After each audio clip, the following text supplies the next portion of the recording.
Hi friends, good afternoon. இது ஒரு Saturday afternoon. என்ன லஞ்சுன்னு பார்த்துடலாம்.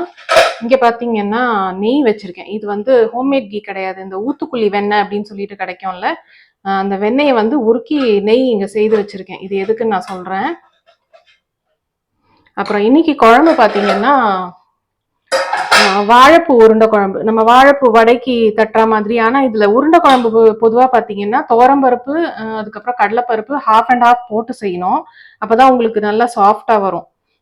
சில பேர் வந்து எனக்கு மெசேஜ் பண்ணியிருந்தாங்க, வாழைப்பூ போட்டு உருண்டை குழம்பு எப்படி டேஸ்ட் நல்லா இருக்கும் அப்படின்ட்டு.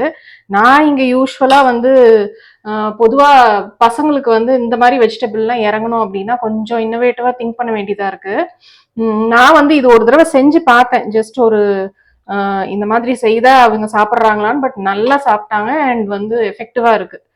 நான் இன்னைக்கு வந்து நான் யூஸ்வலா வந்து குருமா மாதிரி தான் செய்வேன். இன்னைக்கும் அதே மாதிரி தான் செஞ்சு வச்சிருக்கேன் நான். இது புளிக்குழம்பு மாதிரியும் செய்வாங்க, அப்படியும் செய்யலாம். அது நல்லா டேஸ்டா இருக்கும்.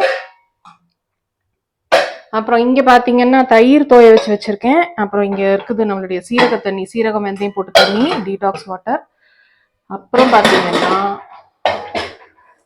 கொஞ்சமா பாவக்காய் இருந்தது. அது வந்து இந்த வெங்காயம் தக்காளி போட்டு கொஞ்சமா வெல்லம் போட்டு நல்லா இங்க தொக்கு மாதிரி செஞ்சு வச்சிருக்கேன். இந்த மாதிரி நீங்க வந்து ட்ரையா செஞ்சீங்கன்னா ஒரு எனக்கு தெரிஞ்சு நீங்க ஃப்ரிட்ஜில் வச்சு யூஸ் பண்ணீங்கன்னா ஒரு ஒன் வீக்குக்கே நல்லா இருக்கும். ஸோ கொஞ்சம் கொஞ்சமா நம்ம தயிர் சாதத்துக்கு தொட்டு சாப்பிட்றதுக்கும் நல்லா இருக்கும். சாம்பார் சாதம், ரசம் சாதம் அதுக்கெல்லாம் கூட நல்லா இருக்கும். அதனால நீங்க ட்ரை பண்ணி பாருங்க.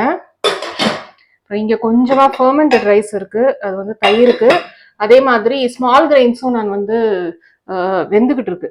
இன்னைக்கு பாத்தீங்கன்னா சப்பாத்தி. ஸோ அதனாலதான் வந்து ஸ்மால் கிரெயின்ஸ் வச்சேன். அந்த நெய் எதுக்குன்னு சொன்னேன் இல்லையா, அந்த நெய் வந்து சப்பாத்திக்கு நடுவுல நம்ம தடவிட்டு மடிச்சு நான் தேய்ப்பேன்.